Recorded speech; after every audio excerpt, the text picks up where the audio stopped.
Hi guys welcome to my YouTube channel. आज के रेसिपি নিয়ে আসছি ভেন্ডি পোস্ত রেসিপি। আপনারা দেখতেছেন বি ফ্যামিলি কুকিং চ্যানেলের ভিডিওটা স্কিপ না করে দেখতে থাকুন। ভেন্ডি পোস্ত রেসিপিটা কিরকম করে বানাই। ভেন্ডি নিয়েছি, ভেন্ডিটা এখন ধুয়ে নেব ভালো করে। ভেন্ডিটা ভালো করে ধুয়ে নিয়েছি, এখন দুই সাইড দিয়ে এখন কেটে নেব। ভেন্ডিগুলো সবগুলো কেটে নিয়েছি, এখন মিডিলে একটু কেটে নেব, তাহলে মশলাগুলো ভালো করে ঢুকবে।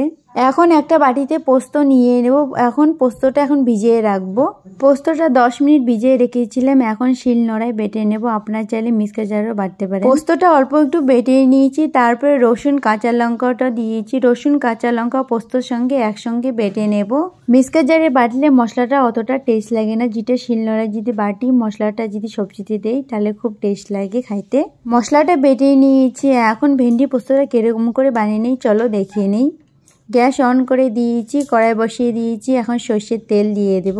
তেল গরম হয়ে গেছে, ভেন্ডিটা এখন দিয়ে দেব। তারপরে অল্প একটু নিমখ দিয়ে 5 মিনিট ভেন্ডিটা ভেজে নেব। 5 মিনিট ভেজে নিয়েছি, হয়ে গেছে, এখন নামিয়ে নেব।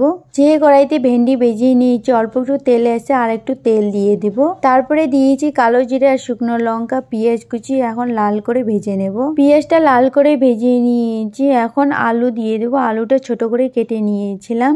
আলু দেওয়ার পর একটু নাড়াচাড়া করে তারপরে দিয়েছি নিমখ হলুদ দেওয়ার পর 5 মিনিট আলুটা ভেজে নেব। যেটা মশলা বেটে নিয়েছিলাম পোস্ত, রসুন, কাঁচা লঙ্কা, এখন দিয়ে দেব। তারপরে দিয়েছি টমেটো, জিরা পাউডার, কাশ্মীরি লাল লঙ্কা পাউডার, ধনে পাউডার। এখন মশলাটা ভালো করে কষিয়ে নেব। লো ফ্লেমে রেখে মশলাটা ভালো করে কষিয়ে নিয়েছি। রেসিপিটা খাইতে খুব দারুণ হয়েছে, আপনারা অবশ্যই বাড়িতে একবার ট্রাই করে দেখবেন।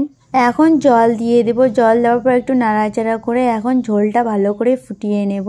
ঝোলটা ভালো করে ফুটিয়ে নিয়েছি, এখন ভেজে রাখা ভেন্ডিটা দিয়ে দেব।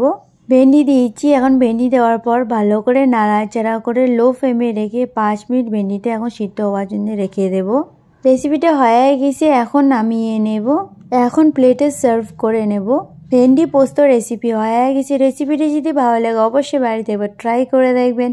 লাইক করবেন, শেয়ার করবেন, কমেন্ট করবেন, সাবস্ক্রাইব করবেন। ভিডিওটা দেখার জন্য ধন্যবাদ। দেখা হতেছে নতুন একটা রেসিপি নিয়ে। আপনারা সবাই ভালো থাকেন, সুস্থ থাকেন। Bye bye.